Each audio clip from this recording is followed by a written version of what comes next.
us sing our joy to the Lord. Let us acclaim the rock who saves us. Let us come into his presence giving thanks and acclaim him with songs of praise.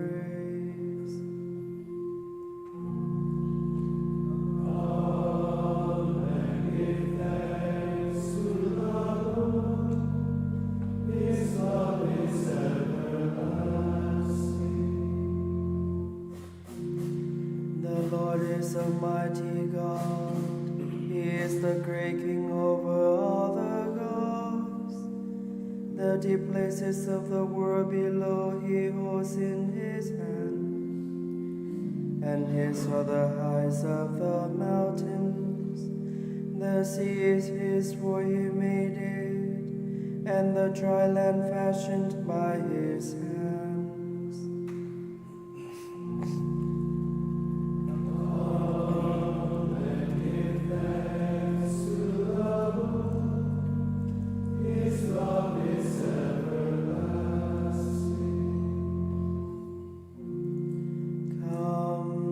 Before him in worship, kneel before the Lord who created us. For he is our God, we are the people he shepherds, and the flock of his pasture.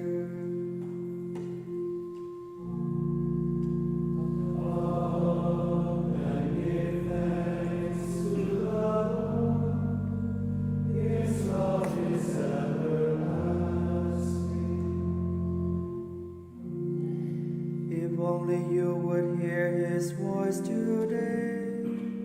Do not be hard of heart that you were in that place of discord. On that day of testing in the desert, when your fathers challenged me, when they tried me, even after they had seen the wonders I could do.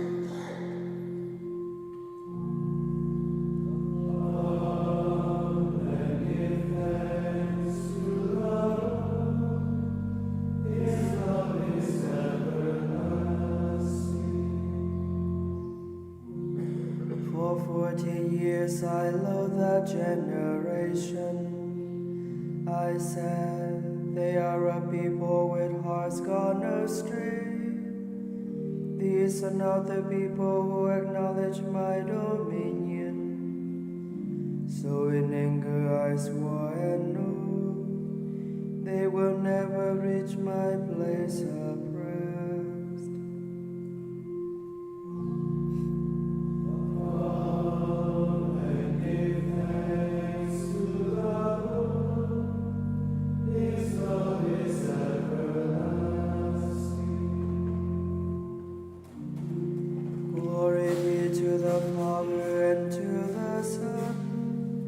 And to the Holy Spirit, as it was in the beginning, is now, and ever shall be, world without end. Amen.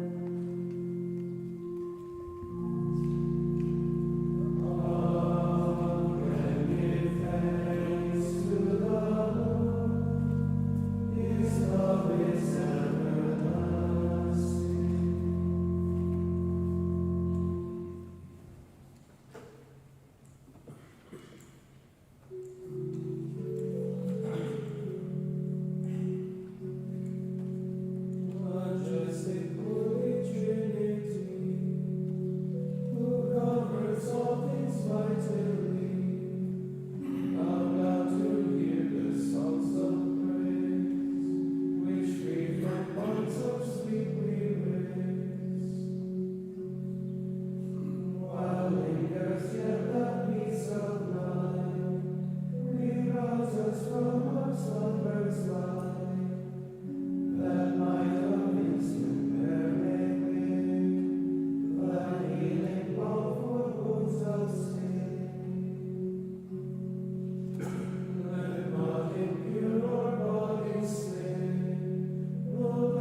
trembling in my dress, and terrors of death fall upon me. Fear and trembling overcome me, shuddering overwhelms me. And thinking only someone would give me wings like a dove, then I would fly away and come to rest. Yes, I would flee far away. I would lodge in the wilderness. I would hurry to my highway, my shelter from the raging wind and the hurricane. Oh, my son, destroy the deceitful tongues, because I see violence and strife in the city. Day and night they make their rounds. On the city walls are both malice and mischief. From its heart come evil deeds, from its heart they do not depart. From its central square come oppression and dread. It was not a foe who reproached me. I could have borne that. It was not an enemy who turned against me. I might have hid myself from him. But it was you, one of my own kind, my familiar and intimate friend. We had enjoyed each other's deep affection. In the house of God we had walked with the throne. May death fall upon them. May they go down alive to Sheol. Because malice is in their houses, and honor is in his way. But I call to God, and the Lord will save me. Evening and morning and hide in my home, and reading numerous things on my voice. He pays the ransom for my life with abundance. He comes here to me even though many are against me. God will hear and answer me. The ancient one will send his reply. In him there is no vacillating, yet they will not reverence God. My enemy raises his hands against his companion. Evil faces his agreement. His speech is smoother than clean. But a plan of attack is in his heart. His words are shooting like oil, but they are drawn swords.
A reading from the first book of Samuel.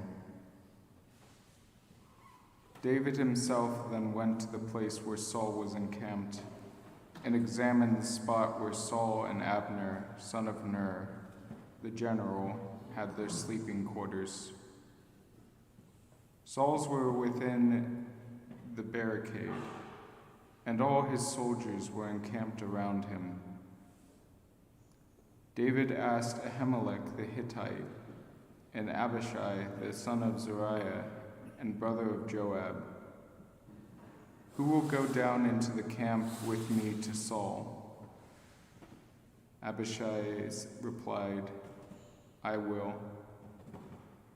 So David and Abishai went among Saul's soldiers by night and found Saul lying asleep within the barricade, with his spear thrust into the ground at his head, and Abner and his men sleeping around him. Abishai whispered to David, "God has delivered your enemy into your grasp this day. Let me nail him to the ground with one thrust of the spear. I will not need a second thrust." But David said to Abishai, Do not harm him, for who can lay hands on the Lord's anointed and remain unpunished? "As the Lord lives," David continued, "it must be the Lord himself who will strike him, whether the time comes for him to die or he goes out and perishes in battle. But the Lord forbid that I touch his anointed. Now, take the spear which is at his head and the water jug, and let us be on our way." So David took the spear and the water jug from their place at Saul's head. And when they got away without anyone seeing or knowing or awakening, all remained asleep because the Lord had put them into a deep slumber. Going across to an opposite slope, David stood on a remote hilltop at a great distance from Abner, son of Ner, and the troops. He then shouted, "Will you not answer, Abner?" And Abner answered, "Who is it that calls me?" David said to Abner, "Are you not a man whose like does not exist in Israel? Why then have you not guarded the Lord your Lord the king, when one of his subjects went to kill the king your lord?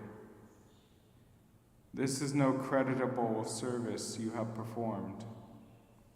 As the Lord lives, you people deserve death, because you have not guarded your Lord, the Lord's anointed. Go, look. Where are the king's spear and the water jug that was at his head?" Saul recognized David's voice and asked, "Is that your voice, my son David?" David answered, "Yes, my lord the king." He continued, "Why does my lord pursue his servant? What have I done? What evil do I plan? Please, now let my lord the king listen to the words of his servant. If the Lord has incited you against me, let an offering appease him. But if men, may they be cursed before the Lord, because they have exiled me, so that this day I have no share in the Lord's inheritance. But am told, go, serve other gods. Do not let my blood flow to the ground far from the presence of the Lord. For the King of Israel has come out to seek a single flea, as if he were hunting partridge in the mountains." Then Saul said, "I have done wrong. Come back, my son David." I will not harm you again, because you have held my life precious today. Indeed, I have been a fool and have made a serious mistake." But David answered, "Here is the king's spear.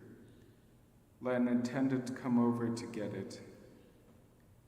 The Lord will reward each man for his justice and faithfulness. Today, though the Lord delivered you into my grasp, I would not harm the Lord's anointed. As I valued your life highly today, so may the Lord value my life highly and deliver me from all difficulties." Then Saul said to David, "Blessed are you, my son David. You shall certainly succeed in whatever you undertake." David went his way, and Saul returned to his home.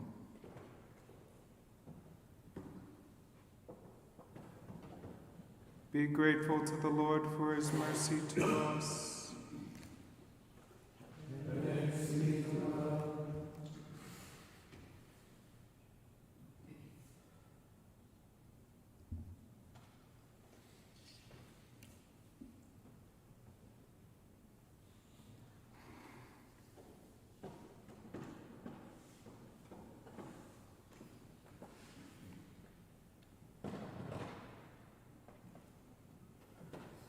We shall pray. For our sins, so let us anticipate our final destiny with tears. May the sadness in our hearts of the rest of you, O Lord, and may you rescue us from the evils that are always springing up among us. O Lord, God of Israel, listen to our request. Give your attention to the sadness in our hearts. And may you rescue us from the evils that are always springing up among us. From the biographies of Katari Takakwitha by Jesuit authors. The Holy Virgin Katari Takakwitha, also known as the Lily of the Mohawks and the Genevieve of New France, was born to a Mohawk chief and a Catholic Algonquin mother in 1656 in an Iroquois village in what is now New York State. The name her parents gave, Takakwitha, means one who places things in order. At the age of 4, smallpox attacked the village, leaving her an orphan, with scarred face and impaired eyesight. Nevertheless, Takakwitha survived and was adopted by an uncle, who was also a Mohawk chief. They abandoned the village and built a new settlement, Kanawagha, some 5 miles away on the north bank of the Mohawk River. Takakwitha was not baptized as an infant, but retained fond memories of her prayerful mother and the things of the faith she had heard from her. These remained indelibly impressed upon the girl's mind and heart, and she often went to the woods alone to speak to God, whom she found more vividly there. When Takakwitha was 18 years old, Father de Lamberville, a Jesuit missionary, came to Kanawagha and established a chapel. Her uncle disliked the black robe and his strange new religion, but he tolerated the missionary's presence. Takakwitha vaguely remembered her mother's whispered prayers and was fascinated by the news stories she heard about Jesus Christ. She wanted to learn more about him and to become a Christian. The Jesuit persuaded the young woman's uncle to allow her to attend religious instruction. The following Easter, she was baptized at the age of 20, now receiving the name Katari, the Mohawk form of Catherine. The newly baptized young woman became intensely devout and would expose herself to the pain of both the cold and hot coals, and pierce her skin with thorns to imitate the suffering of Jesus. Katari's family did not accept her choice for Christ, and after her baptism, Katari became the village outcast. Her family refused her food on Sundays because she would not work. Children would taunt her and throw stones. Because of the increasing hostility from her people, and because she wanted to devote her life to God, in July of 1677, Katari left her village and fled more than 200 miles through woods, rivers, and swamps to the Catholic mission of St. Francis Xavier at Sault Ste. Louis, near Montreal. Because the journey of 2 months proved her devotion and faith, she was allowed to receive First Communion on Christmas Day, 1677. On the banks of the St. Lawrence in Canada, Katari lived with Anastasia Tegon-Hatsi-Honga, a Christian native woman known for her great sanctity and devotion to prayer. Katari's motto became, "Who can tell me what is most pleasing to God that I may do it?" She spent much of her time in prayer before the Blessed Sacrament, kneeling in the cold chapel for hours. Katari loved the rosary and carried it around her neck always. Katari taught the young and helped those in the village who were poor or sick. Her favorite devotion was to fashion crosses out of sticks and place them throughout the woods. These crosses served as stations that reminded her to spend a moment in prayer. On March 25th, 1679, Katari made a vow of perpetual virginity, meaning that she would remain unmarried and totally devoted to Christ for the rest of her life. Father Kolonik, her spiritual director, repeatedly encouraged Katari to take better care of herself, but she laughed and continued with her acts of love.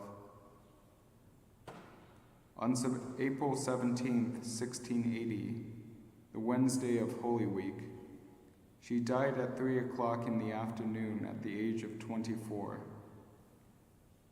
Her last words were, "Jesus konoronakwa,"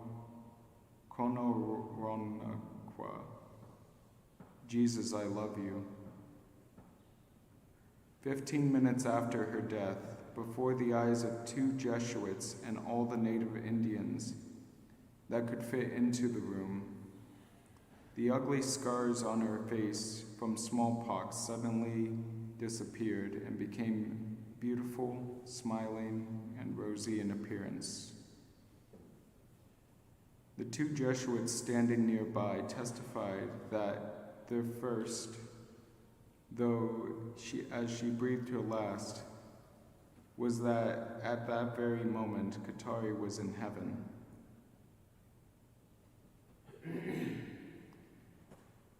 Be grateful to the Lord for his mercy to us. Thanks be to God.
strangers lived on his earnings. Let there be no one who shows his loyalty, none who takes pity on his orphans. Let his future be cut short, his name disappearing in the next generation. May the guilt of his father be recorded before the Lord, the sin of his mother not be erased. May he be constantly in the presence of the Lord, so that he wipes their memory from the earth. He did not remember to show loyalty, he loves the Lord who is poor and needy, and tries to kill the broken-hearted man. He loved cursing, and now it has come to him. He took no delight in blessing, and now it has left him far behind. Cursing was as close to him as his clothing. It is seeping to his heart like water, into his bones like oil. So let it envelop him like a king, like a sash that he ties on every day. In the same way, O Lord, punish those 100 times to 70. Those who accuse me of evil. Glory be to the Father, and to the Son, and to the Holy Spirit, as it was in the beginning, is now, and ever shall be.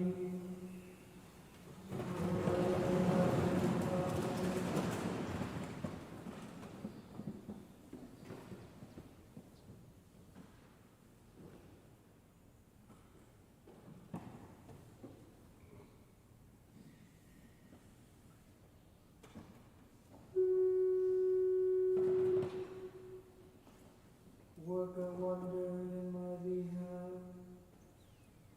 O Lord, my sovereign, for the sake of your name, for the sake of your good name, rescue me by your unfailing love. How needy and poor I am, and my heart is broken. Like a shadow I am fading and passing away. I have reached my goodness home. My knees are shaky from fasting. My body has gone convulsively. To those who meet me, I am an object of abuse. They shake their heads when they see me. Love me, O Lord my God. Save me because of your unfailing love. Let them know that it is by your hand, that you yourself, O Lord, have taken action. Let them curse what you bless, and let them rise up but then be humiliated. And let your servant be glad. May my adversaries put on disgrace. May they wear shame as if it were glory. I will voice my profound thanks to the Lord, and even among the elders I will praise him, because he stands at the side of the poor man.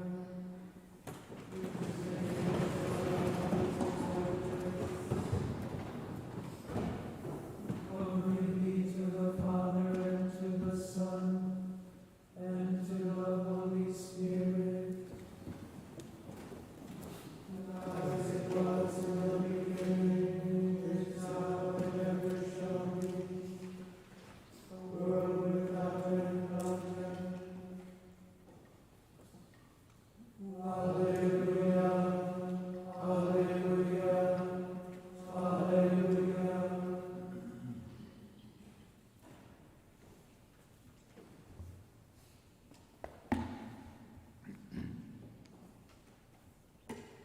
I am jealous of you with the jealousy of God. since I betrothed you to one husband to present you as a chaste virgin to Christ.